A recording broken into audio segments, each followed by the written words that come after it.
Donc aujourd'hui, nous sommes dans la suite de notre message « Comment pardonner et vivre la grâce » que j'aurais pu appeler aujourd'hui « Pardonner comme Jésus ».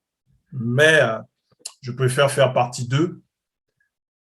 Et un petit rappel, nous sommes toujours dans cette série d'enseignements sur vivre et expérimenter l'amour de Dieu. Et nous sommes dans le pardon, nous voyons le pardon. Nous avons vu comment Dieu pardonne. Nous avons vu le pardon de Dieu, nous avons vu sa grâce, nous avons vu son amour qui nous a témoigné, son pardon. Et nous avons vu également, la semaine dernière, comment pardonner. On a commencé par voir ce que Jésus a fait à la croix avec de 2 hommes, l'un à sa droite, l'un à sa gauche, qui ont commencé à se moquer de lui. Mais lorsque l'un d'entre eux va voir que Jésus va pardonner à ceux qui le crucifiaient, à ceux qui se moquaient de lui, il va reprendre l'autre et lui dire « Mais n'as-tu donc pas crainte pour Dieu ?» Et cet homme va demander à Jésus de ne pas l'oublier dans son royaume. Et Jésus va lui dire « Aujourd'hui même, tu seras dans le paradis avec moi. » Donc, le paradis a été inauguré par un homme qui était un criminel reconnu, qui a été condamné sur terre par les hommes pour ses fautes, pour ses péchés, pour ses mauvaises actions, mais qui spirituellement a été complètement pardonné par la mort de Jésus-Christ et qui est au paradis avec Christ jusqu'à présent, maintenant. Et ensuite, on a pu voir la puissance du pardon de Dieu dans la vie de l'apôtre Paul. On a parlé de Paul qui était un assassin, qui était un persécuteur de l'Église et qui respirait le meurtre. Et Paul a été touché par le pardon de Dieu. Et ce pardon s'est manifesté également dans les premiers disciples qui n'ont pas mis Paul de côté, mais qui ont accepté que Paul avait changé par la grâce de Dieu parce que Paul commençait à enseigner Jésus-Christ tout simplement. Et on avait compris que lorsque dans son amour, Dieu nous pardonne, il se révèle à nous. Et l'Église qui était persécutée à l'époque de Paul a pu retrouver la paix parce que Paul avait été pardonné, transformé. Paul avait rencontré Jésus. Et nous avons compris que lorsque nous, enfants de Dieu, nous sommes persécutés, nous sommes attaqués, nous sommes touchés, même dans nos corps. Jésus, lorsqu'il s'est révélé à Paul, a dit à Paul, « Je suis Jésus que tu persécutes ». Il n'a pas dit « Je suis Jésus dont tu persécutes l'Église », parce que c'est Jésus même que l'on attaque lorsqu'on nous attaque. Voilà pourquoi il veut que nous puissions pardonner, pour que sa grâce puisse agir. Et lorsque sa grâce a été agissante vis-à-vis de Paul, Paul a été transformé. Et ce pardon a eu lieu en profondeur, au point où Paul a été mis en danger par ceux qui hier étaient ses alliés. Ils voulaient le tuer parce qu'il a commencé à annoncer Jésus-Christ. Et ce pardon, il a été puissant et effectif pour Paul parce que Paul lui-même, il va en parler plus tard. Il va en parler dans 1 Timothée, en parlant à Timothée. Et je continue un petit peu sur Paul avant de voir l'apôtre Pierre, comme j'avais dit la semaine dernière. Paul va dire quelque chose d'extraordinaire sur l'effet du pardon. Et Jésus nous avait dit également que nous devons pardonner de tout notre cœur afin d'être acceptés par Dieu comme lui-même nous a pardonné. On l'a vu et on le reverra encore. Donc 1 Timothée 1, 12 à 14 nous dit « Je rends grâce à celui qui m'a fortifié, à Jésus-Christ notre Seigneur, de ce qu'il m'a jugé fidèle en m'établissant dans le ministère.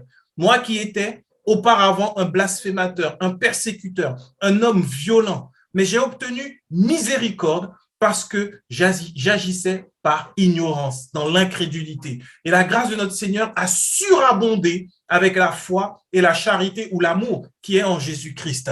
La puissance du pardon, les effets de ce pardon que Paul a reçu, il en explique les termes là. Il dit, j'ai obtenu miséricorde parce que j'agissais par ignorance. Il agissait par ignorance. Et souvent, même dans l'Église, parce que Paul était un religieux, on a pu voir qu'il faisait partie de la secte la plus rigide dans le judaïsme, donc qui était très à cheval sur les principes de la loi. Donc Paul était un religieux, Paul était dans l'Église, Paul était là. Et il a blessé, enfin il n'était pas dans l'Église, il était religieux, connaissant Dieu selon ses termes, selon la loi, mais loin de Dieu parce que ne connaissant pas Jésus. Donc Paul a blessé, ce qui peut arriver parfois. On a des frères et sœurs qui peuvent venir à l'église, mais qui sont commandés par la loi et qui pensent défendre Dieu, mais qui derrière nous persécutent et nous font du mal. Et ça se traduit souvent par « Oh, mais toi, ça ne m'étonne pas que tu aies des problèmes, tu pries pas assez, tu cherches pas assez Dieu, tu n'obéis pas à sa parole, tu as vu si tes enfants sont passés par là, c'est parce qu'il y a un péché caché que tu n'as pas avoué. » Et on a des personnes qui sont comme ça dans l'église et qui blessent et qui font mal. La Bible ne nous dit pas de leur en vouloir. La Bible nous demande de leur pardonner. Et Paul lui-même, après avoir été pardonné, reconnaît qu'il agissait parce qu'il était ignorant. Il ne connaissait pas. Il a reconnu, et là on voit l'humilité, qu'il était blasphémateur, qu'il était meurtrier, qu'il était un homme violent, qu'il était persécuteur. Mais par son incrédulité, son ignorance, Dieu lui a fait grâce et lui a donné un ministère. Et l'amour de Dieu a surabondé dans sa vie. Et là où on voit que le pardon a été effectif et total pour Paul, parce que des fois, et ce qui est un peu normal pour nous, êtres humains, on a du mal à croire que quelqu'un a changé et a été pardonné. On a du mal à le croire. Je prends un exemple qui peut être choquant.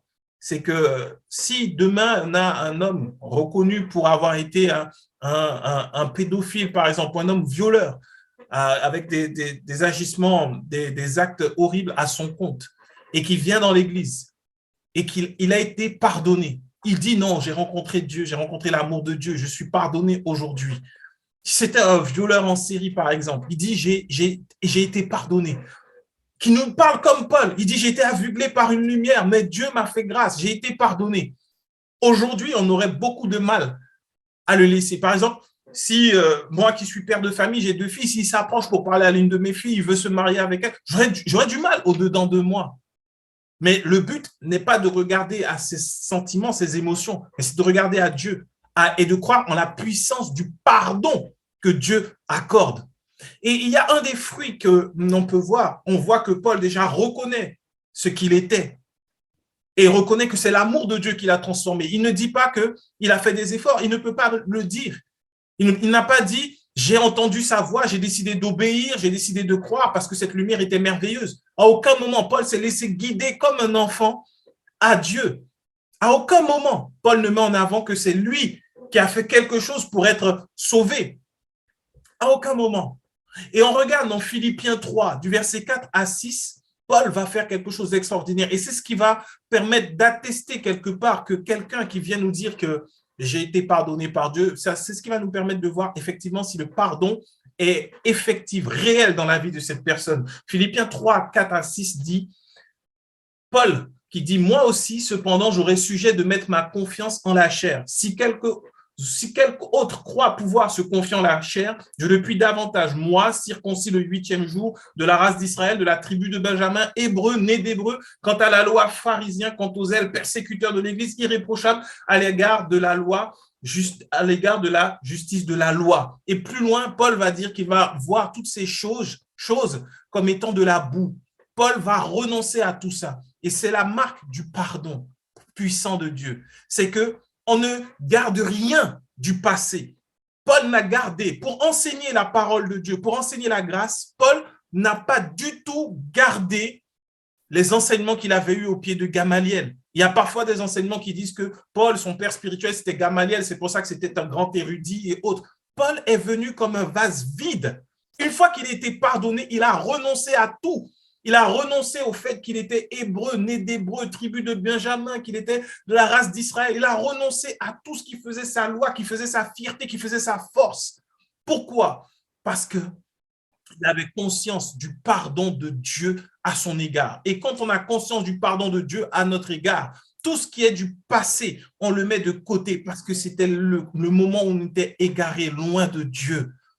Et on vient avec lui comme étant un vase vide. Paul n'est pas venu en disant « j'ai eu une très bonne éducation au pied de Gamaliel, donc aujourd'hui je suis légitime pour pouvoir vous enseigner. Mes erreurs, c'était juste que j'étais persécuteur, bon, j'étais à côté de la plaque et c'est pour ça qu'aujourd'hui… » Non, Paul n'a gardé aucun orgueil. Paul ne pense pas que c'est son éducation, que c'est ni son droit de naissance qui ont fait qu'il a été pardonné par Dieu. Non, c'est uniquement la grâce de Dieu. Comme il dit à Timothée, il a obtenu miséricorde. Et la foi, la grâce du Seigneur a surabondé dans sa vie. Paul s'est donc appuyé uniquement sur la grâce de Dieu.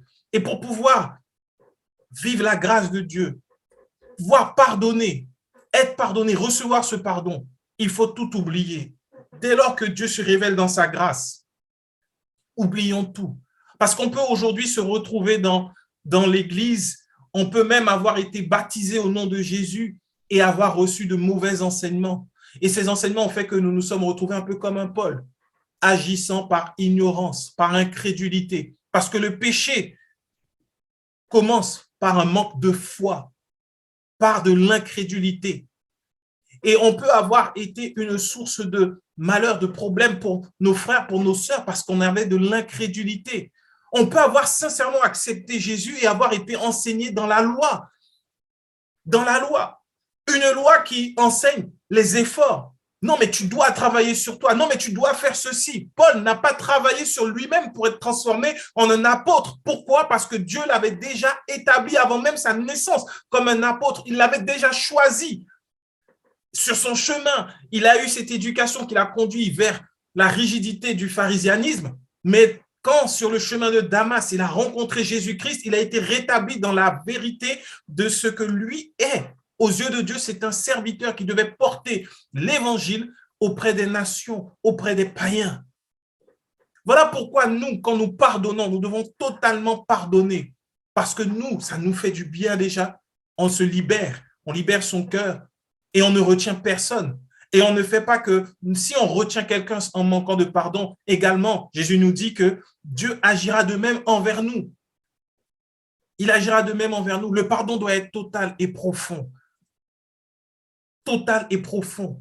Et pour cela, c'est par la grâce de Dieu. On reçoit le pardon et ensuite, nous sommes transformés à l'image de Christ et rendus capables de pardonner comme lui et d'agir comme lui, sans avoir eu besoin. On n'a pas enseigné à Paul l'art oratoire, on n'a pas enseigné à Paul comment évangéliser, on n'a pas enseigné à Paul les différentes stratégies pour prophétiser, les différentes stratégies pour recevoir du spirituel. On n'a rien enseigné à Paul. Il a tout reçu par la grâce de Dieu. C'est la puissance du pardon. C'est la puissance du pardon. Et on va voir aujourd'hui un autre cas. Et pour cela, je veux raconter une histoire. Une histoire, c'est l'histoire de deux amis. Il y en avait un qui était appelé par Dieu pour pouvoir enseigner au monde entier son amour. Et un autre qui était pêcheur et qui, en tant que pêcheur de poissons, travaillait avec beaucoup de sérieux, d'assiduité. Et parfois, ça marchait, parfois, ça ne marchait pas. Et un jour, alors que l'homme appelé, qui était Jésus, était en train de passer près d'un lac où ce pêcheur qui était Pierre était en train de pêcher après avoir passé toute une nuit sans rien prendre. Cet homme Jésus, va opérer un miracle. Et Pierre, pêcheur ordinaire, va faire une pêche miraculeuse, énormément de poissons. Et après cela, il va suivre Jésus. Jésus qui va lui dire, je veux faire de toi un pêcheur d'hommes. Et de là va se nouer une très belle amitié entre ces deux hommes. On va regarder dans les évangiles comment Pierre et Jésus étaient proches. Quand Jésus allait à Capharnaüm, il allait dormir chez Pierre, au point où une fois, après avoir travaillé toute la journée, Jésus ayant rendu ministère, est arrivé, la belle-mère de Pierre était mourante, était malade. Jésus va la guérir. Pierre avait énormément de reconnaissance. Il aimait tellement Jésus.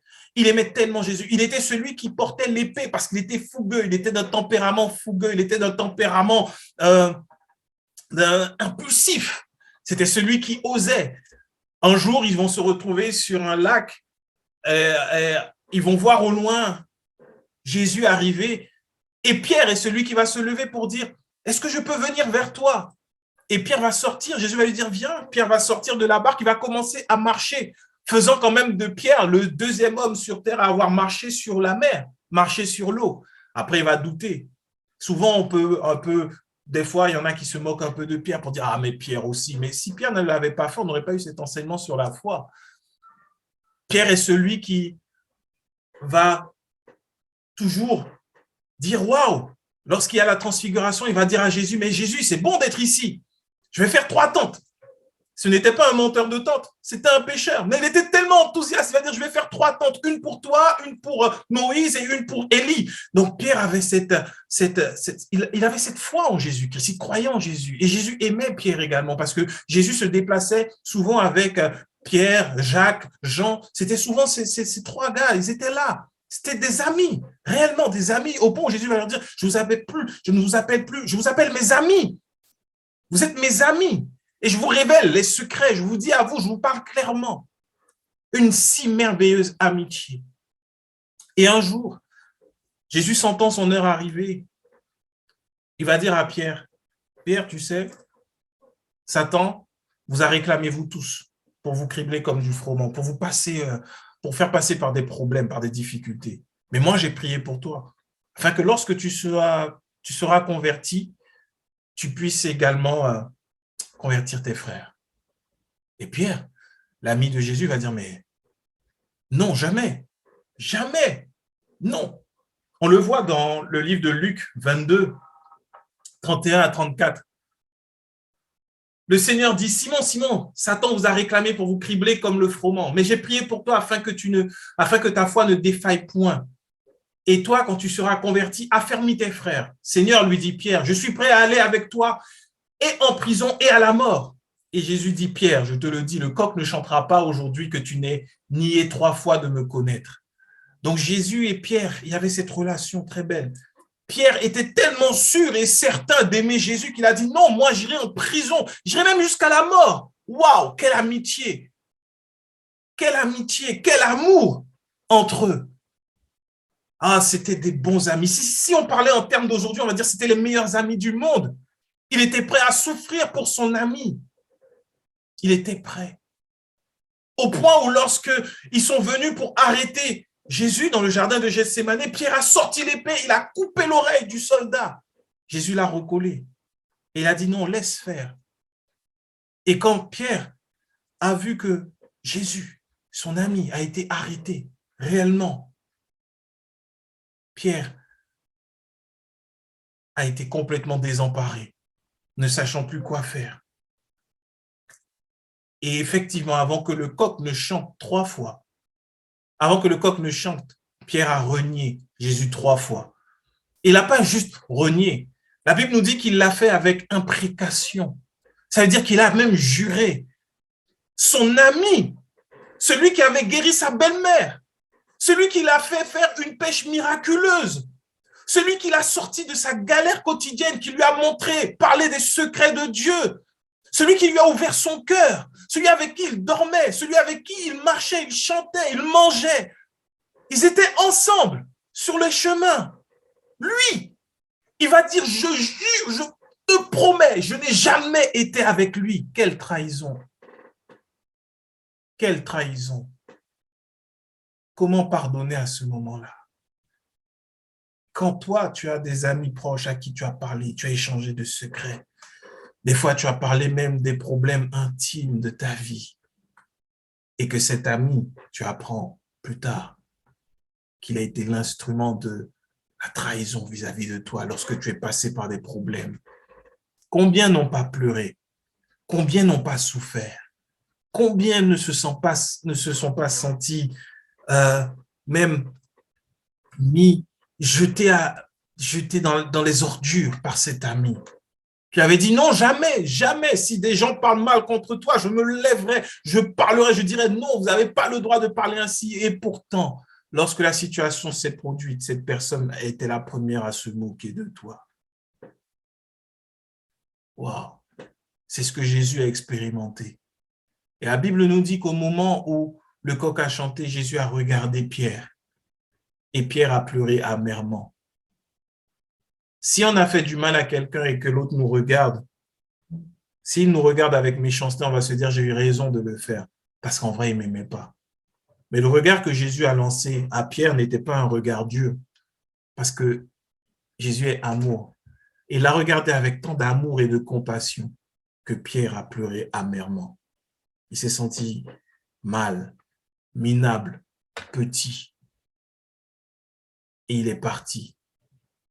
Et je crois qu'à ce moment sur terre, il n'y avait aucun endroit aucun trou assez profond pour que Pierre puisse se cacher tant il se sentait coupable, il se sentait mal.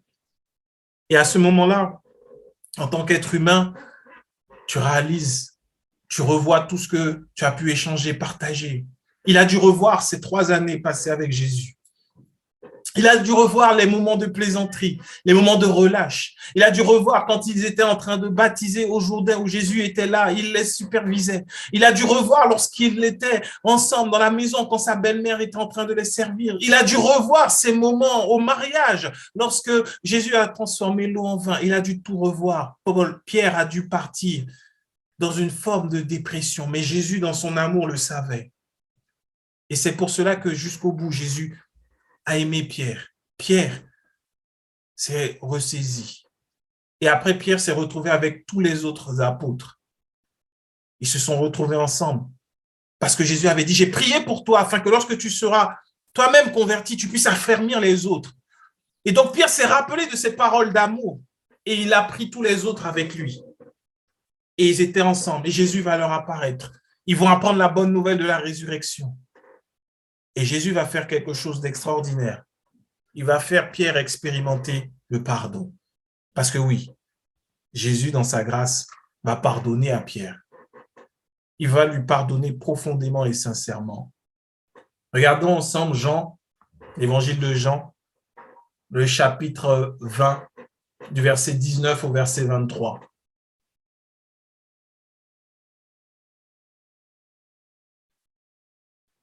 Le soir de ce jour qui était le premier de la semaine, les portes du lieu où se trouvaient les disciples étant fermées à cause de la crainte qu'ils avaient des Juifs, Jésus vint, se présenta au milieu d'eux et leur dit « La paix soit avec vous ». Et quand il eut dit cela, il leur montra ses mains et ses côtés. Les disciples furent dans la joie en voyant le Seigneur. Jésus leur dit de nouveau « La paix soit avec vous. Comme le Père m'a envoyé, moi aussi je vous envoie ». Après ces paroles, il souffla sur eux et leur dit « Recevez le Saint-Esprit. Ceux à qui vous pardonnerez les péchés, ils seront pardonnés.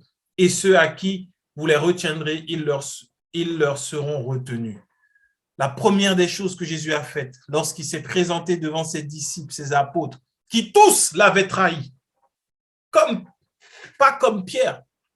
Ils avaient tous fui. Pierre, lui, en plus, a fui et l'a renié.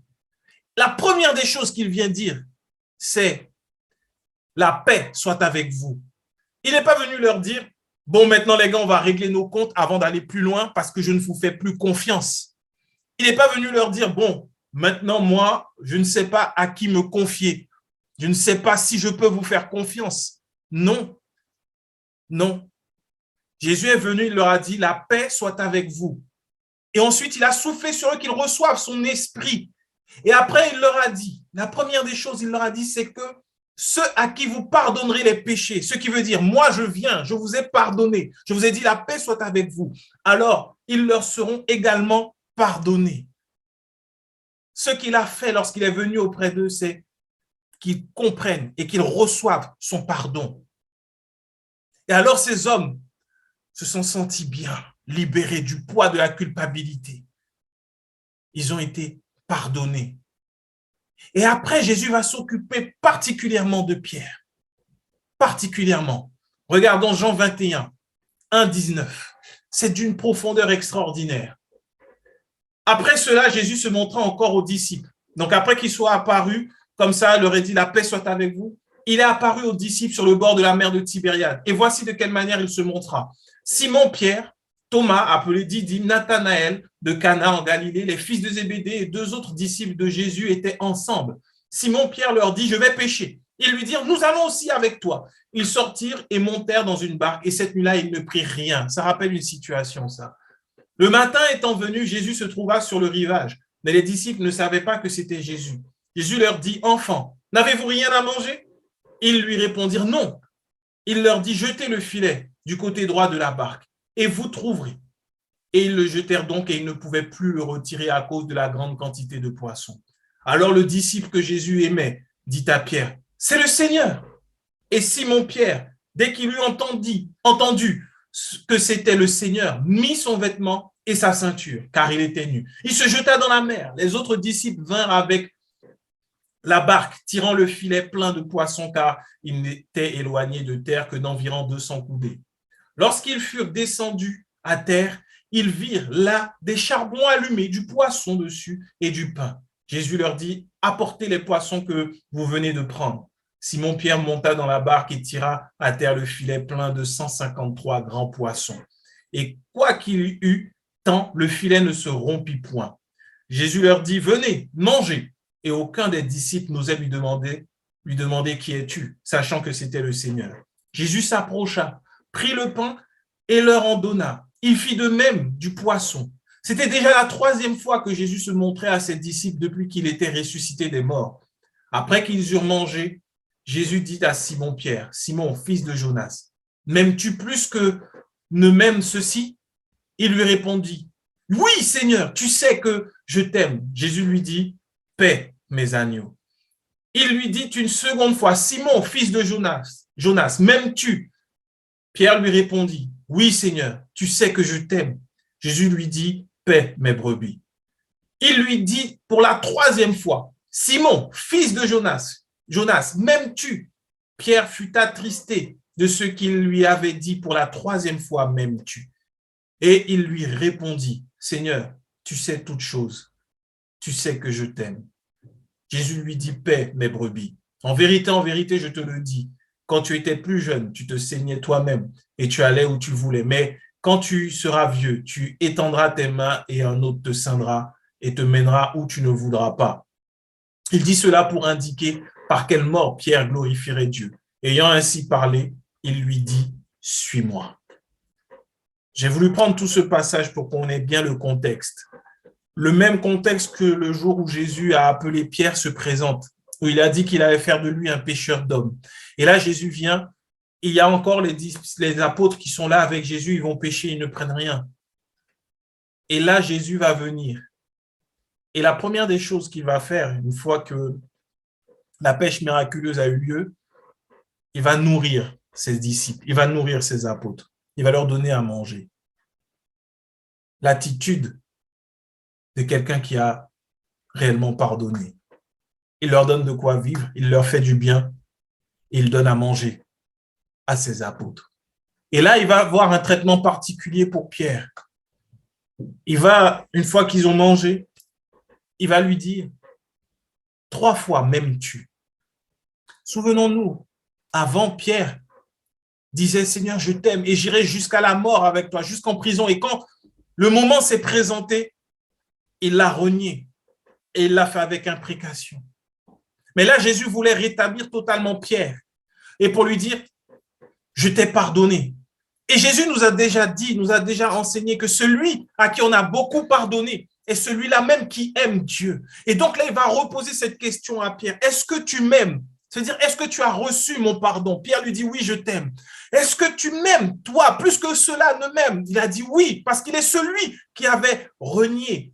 Les autres n'ont pas renié, ils ont juste fui. Donc, il a été plus pardonné que les autres. Et Jésus lui dit, est-ce que tu m'aimes plus que cela ne m'aime? Et la 3e fois, Simon ne s'appuiera plus, Pierre ne s'appuiera plus sur sa capacité d'aimer, mais il va dire une chose extraordinaire qui va démontrer qu'il avait reçu totalement le pardon. Il va dire, Seigneur, tu sais toutes choses, tu sais que je t'aime.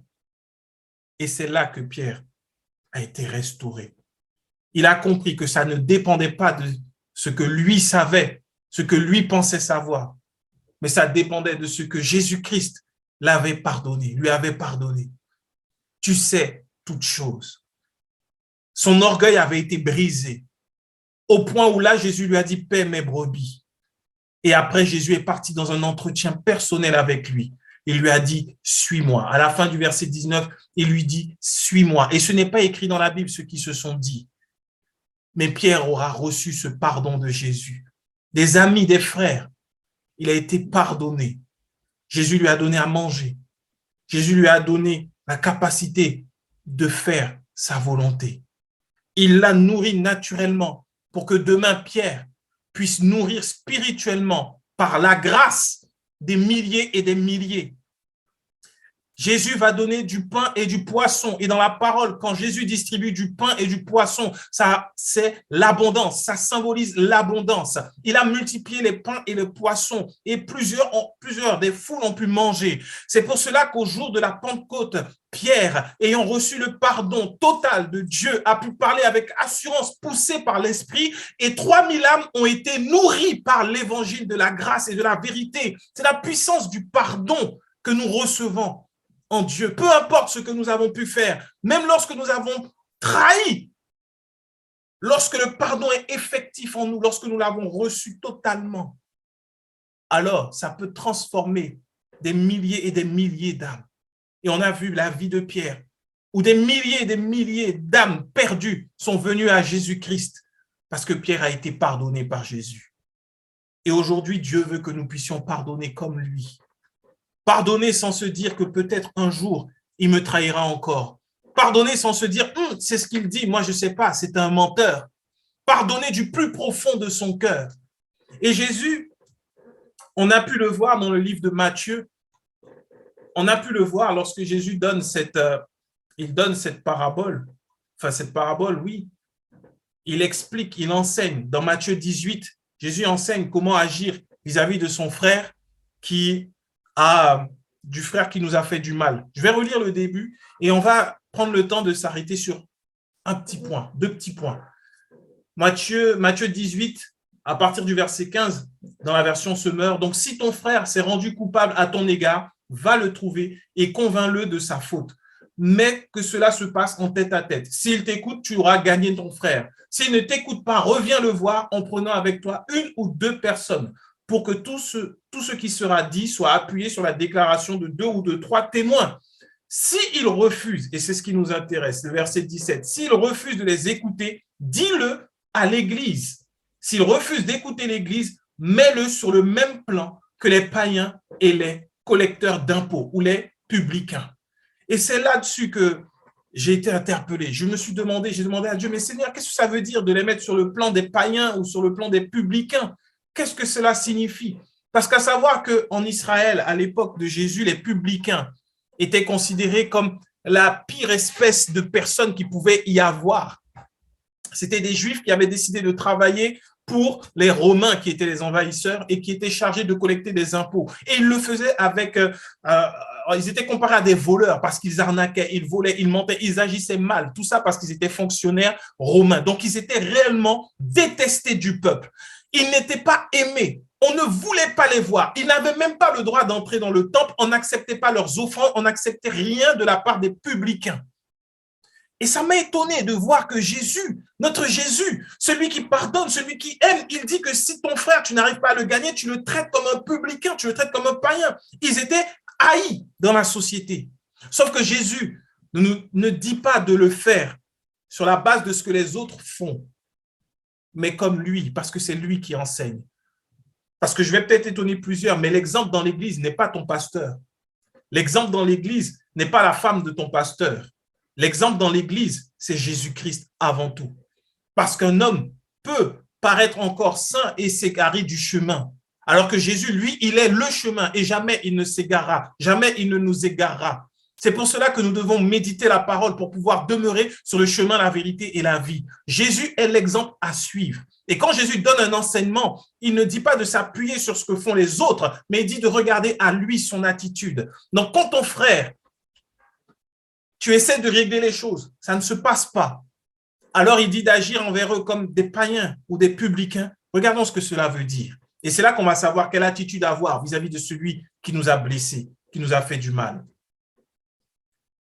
Luc 18, du verset 9 au verset 14. Luc 18, 9 à 14. Jésus qui parle. Il dit encore cette parabole en vue de certaines personnes se persuadant qu'elles étaient justes et ne faisaient aucun cas des autres. 2 hommes montèrent au temple pour prier. L'un était pharisien et l'autre publicain. Le pharisien debout priait ainsi en lui-même. « Ô Dieu, je te rends grâce de ce que je ne suis pas comme le reste des hommes qui sont ravisseurs, injustes, adultères ou même comme ce publicain. » Vous voyez à quel niveau les publicains sont? Je jeûne 2 fois la semaine. Je donne la dîme de tous mes revenus. Le publicain, ne se tenant à distance, n'osait même pas lever les yeux au ciel, mais il se frappait la poitrine en disant « Ô Dieu, sois apaisé envers moi qui suis un pécheur. » Je vous le dis, celui-ci descendit dans sa maison justifié plutôt que l'autre, car quiconque s'élève sera abaissé et celui qui s'abaisse sera élevé. Jésus a pris cette parabole pour choquer l'auditoire, parce que le publicain, c'était ce qu'il y avait de pire dans la société. Et on voit comment l'autre qui est spirituel, il jeûne, il donne sa dîme, ses offrandes, il fait tout ce qu'il veut, pour lui, le ciel est à lui, Dieu l'entend. L'autre n'ose même pas lever les yeux vers le ciel. C'est comme ça que Jésus déjà dépeint les publicains. Et après, on voit dans la parole qu'il y a même un apôtre de Jésus-Christ qui était publicain. Quelle était donc l'attitude de Jésus vis-à-vis des publicains? Matthieu 9, du verset 9 au verset 13, Jésus nous dit, il est écrit dans le livre de Matthieu, de là étant allé plus loin, Jésus vit un homme assis au lieu des péages qui s'appelait Matthieu, ou dans d'autres évangiles, Lévi. Il lui dit, suis-moi. Cet homme se leva et le suivit. Comme Jésus était à table dans la maison, voici beaucoup de publicains et de gens de mauvaise vie vinrent se mettre à table avec lui et avec ses disciples. Les pharisiens virent cela et ils dirent à ses disciples, « Pourquoi votre maître mange-t-il avec les publicains et les gens de mauvaise vie ?» Ce que Jésus ayant entendu, il dit, « Ce ne sont pas ceux qui se portent bien qui ont besoin de médecins, mais les malades. Allez et apprenez ce que signifie « Je prends plaisir à la miséricorde et non au sacrifice, car je ne suis pas venu appeler des justes, mais des pécheurs. » Les publicains dans la Bible, on a encore un autre exemple de publicain, Zachée. Et on sait que Jésus est allé souper chez Zachée afin que Zachée soit sauvé.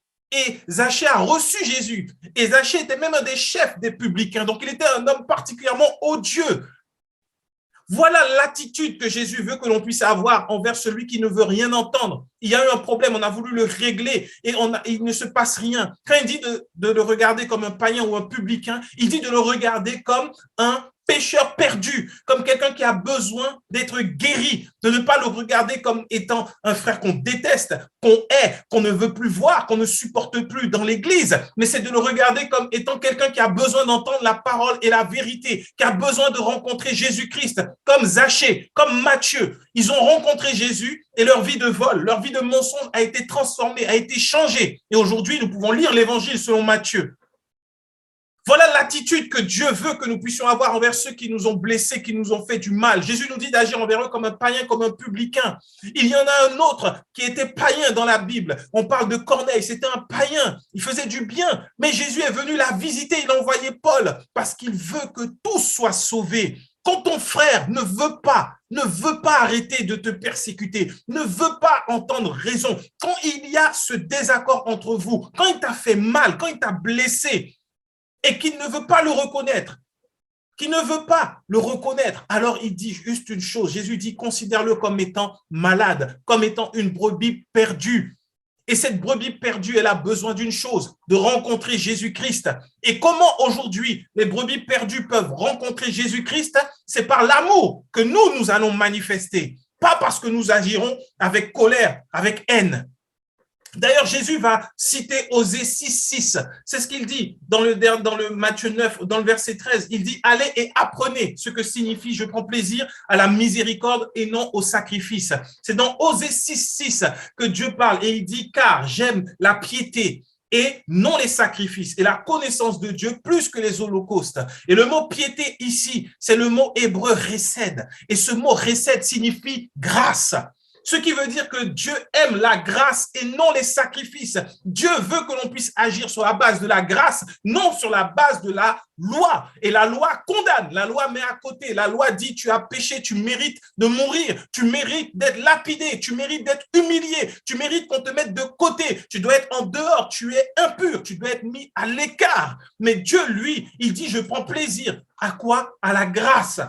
Il dit, je prends plaisir à la grâce. C'est pour cela que la version du semeur se rapproche bien plus de ce que veut dire Osée 6,6. Et la version du semeur dit, allez donc apprendre quel est le sens de cette parole. Je désire que vous fassiez preuve d'amour envers les autres, plutôt que vous m'offriez des sacrifices. car je ne suis pas venu appeler les justes, mais les pécheurs.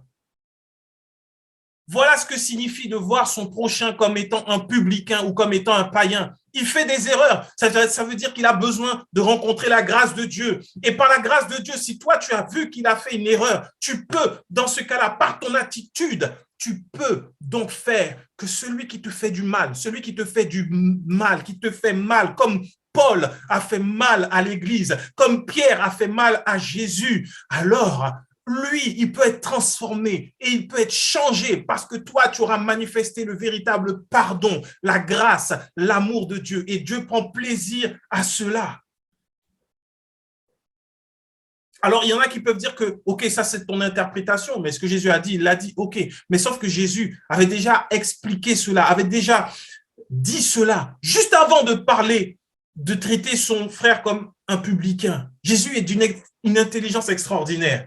Il donne toujours le contexte, mais il faut que l'Esprit de Dieu nous conduise à comprendre la parole. Sinon, on peut se dire, waouh, Jésus est très dur. Mais regardons bien attentivement Matthieu 18. Matthieu 18, du verset 1 à 14. C'est juste avant qu'il parle du pardon réel. Matthieu 18, 1 à 14. En ce moment, les disciples s'approchèrent de Jésus et dirent, qui donc est le plus grand dans le royaume des cieux?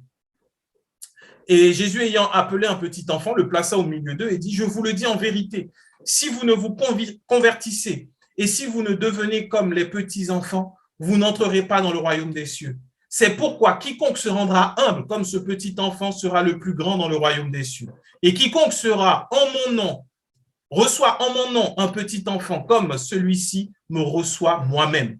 Mais si quelqu'un scandalisait un de ces petits qui croient en moi, il vaudrait mieux pour lui qu'on suspendît à son cou une meule de moulin et qu'on le jetât au fond de la mer. Malheur au monde à cause des scandales, car il est nécessaire qu'il arrive des scandales, mais malheur à l'homme par qui le scandale arrive.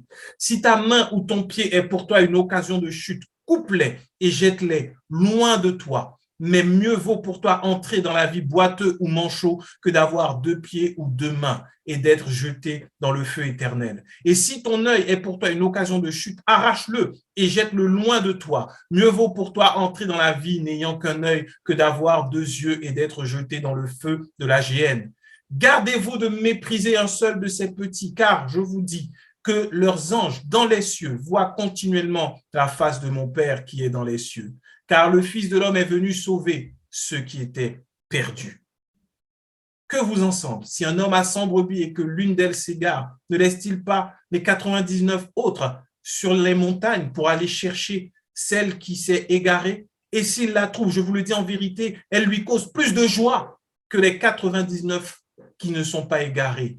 De même, ce n'est pas la volonté de votre Père qui est dans les cieux qu'il se perde un seul de ses petits. Et après, Jésus va parler, si ton frère a péché contre toi, va, que cela se passe entre toi et lui. Tout ça, c'est lié. Il n'y a pas de coupure. C'est dans ce que Jésus dit, dans ce que Jésus enseigne. Et là, il parle des petits-enfants. Les disciples voulaient savoir qui était le plus grand parmi eux. Et là, il va prendre l'exemple d'être comme un petit enfant. Un petit enfant, parfois, il peut faire des bêtises. Il peut casser, il peut briser. Il peut nous énerver. Mais en général, comme c'est un enfant, on laisse passer parce que c'est un enfant, on lui pardonne et l'enfant se sent aimé et l'enfant grandit dans cette atmosphère, sachant qu'on peut faire des bêtises, mais être pardonné. Et Jésus voulait enseigner quelque chose en prenant l'exemple de ces petits enfants. Parce que si aujourd'hui, avec nos enfants, nous agissons avec trop de rigueur, on risque plus tard de perdre nos enfants. Si on n'agit pas avec un tant soit peu d'amour et de pardon, on risque de perdre nos enfants et de voir des enfants qui plus tard vont nous dire « Tu as été trop méchant envers moi, tu ne laissais rien passer, ce n'était pas possible.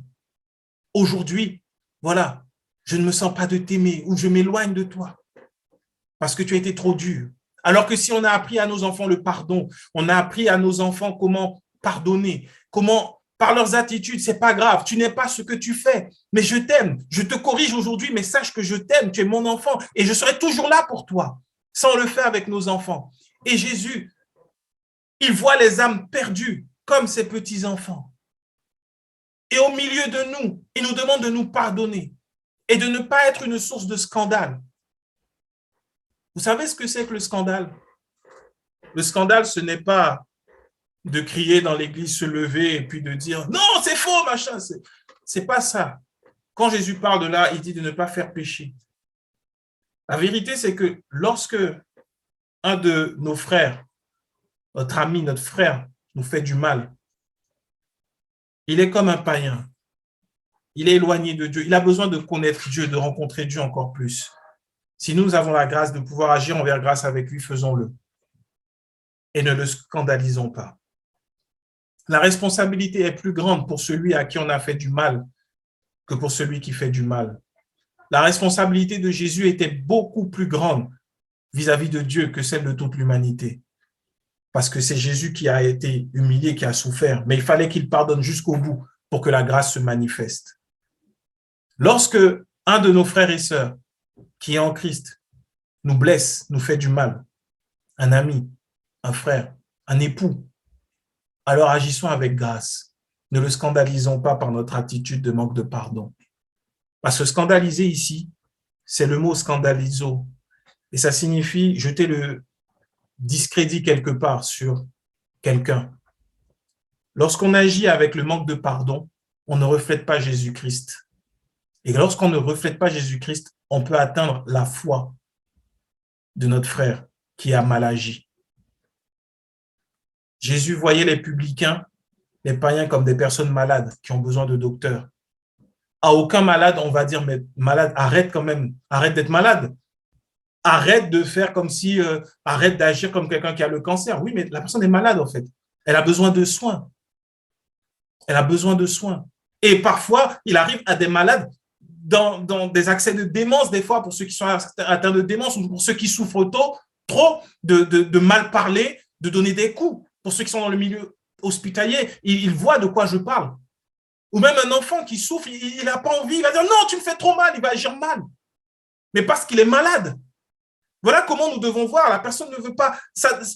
Il y a un problème entre toi et moi, tu ne veux pas le régler ou tu ne reconnais pas. Moi, j'ai plus. Pour le coup, je suis conscient de la grâce que j'ai reçue, alors je ne vais pas rester sans te pardonner. Parce que celui qui scandalise, c'est faire qu'une personne se méfie de quelqu'un en qui elle avait l'habitude de croire ou d'obéir. Celui qui est moins avancé, moins affermi, qui t'a blessé et qui commence à douter de ce que Jésus-Christ est capable de l'aimer par ton attitude de manque de pardon, tu le scandalises. Et Jésus dit que vaut mieux mettre une meule autour du cou de cette personne plutôt que de scandaliser l'un de ses petits. Comment agir vis-à-vis de celui qui m'a blessé, qui m'a fait mal? Jésus nous le dit dans Matthieu 5, 38 à 48. Il le dit. Il dit, vous avez appris qu'il a été dit œil pour œil et dent pour dent. Mais moi, je vous dis de ne pas résister aux méchants. Si quelqu'un te frappe sur la joue droite, présente-lui l'autre. Si quelqu'un veut plaider contre toi et prendre ta tunique, laisse-lui encore ton manteau. Si quelqu'un te force à faire 1000, fais-en 2 avec lui. Donne à celui qui te demande et ne te détourne pas de celui qui veut emprunter de toi. Vous avez appris qu'il a été dit, tu aimeras ton prochain et tu haïras ton ennemi. Mais moi, je vous dis, aimez vos ennemis. Bénissez ceux qui vous maudissent. Faites du bien à ceux qui vous haïssent et priez pour ceux qui vous maltraitent et qui vous persécutent, afin que vous soyez fils de votre Père qui est dans les cieux. Car il fait lever son soleil sur les méchants et sur les bons, et il fait pleuvoir sur les justes et sur les injustes. Si vous aimez ceux qui vous aiment, quelle récompense méritez-vous? Les publicains n'agissent-ils pas de même? Et si vous saluez seulement vos frères, que faites-vous d'extraordinaire? Les païens aussi n'agissent-ils pas de même? Soyez donc parfaits, comme votre Père céleste est parfait. Le pardon, c'est cette attitude que nous devons avoir. Celui qui t'a blessé, qui t'a trahi, pardonne-lui de tout ton cœur, comme Jésus l'a fait avec Paul, avec Pierre. Ne donne pas une mauvaise image de Dieu par le manque de pardon. Dieu veut que nous ayons entre nous de l'amour. Il ne veut pas reconnaître ses torts. Il ne veut pas reconnaître que c'est pas bien. Elle ne veut pas le faire. Toi qui as conscience de la grâce et de l'amour de Dieu, parce que toi également tu as été pardonné, pardonne-lui de tout ton cœur. Et s'il vient frapper à ta porte, te demander quelque chose, dans la mesure du possible, fais-le. Si tu vois ces enfants agir mal, ne les laisse pas mal agir en disant c'est les enfants de celui qui m'a manqué de respect, j'en ai rien à faire. Au contraire, agis avec amour. C'est parce que Dieu nous a aimés que Jésus est venu nous pardonner pour que sa grâce agisse dans nos vies. Comment pardonner? Pardonner comme Jésus. Voilà ce que nous devons faire. Pardonner comme Jésus. Et ça demande beaucoup, beaucoup plus de foi de pardonner que de vouloir chasser des démons, faire de la dîme, faire des offrandes, obéir à des lois. Parce que là, c'est l'amour de Dieu qui doit se manifester en nous. Peu importe le mal, peu importe ce qui a été fait. Le véritable pardon ne repose pas sur ce que l'autre a fait, mais repose sur ce que Jésus a fait. Et s'il nous a pardonné, toi comme moi, alors pardonnons, marchons dans le pardon. Marchons dans le pardon, du plus profond de notre cœur. Et lorsque nous verrons cette personne, cet ami qui nous a fait du mal, nous serons capables alors d'aimer plutôt que de ressasser. Il m'a blessé, elle m'a blessé. Il m'a humilié, elle m'a humilié. Repassons-nous plutôt. Christ m'a sauvé, Christ m'a aimé, Christ m'a pardonné. Pardonnons comme Jésus. Et alors la grâce de Dieu va agir dans nos vies d'une façon extraordinaire, plus grande encore que ce que nous pouvons imaginer.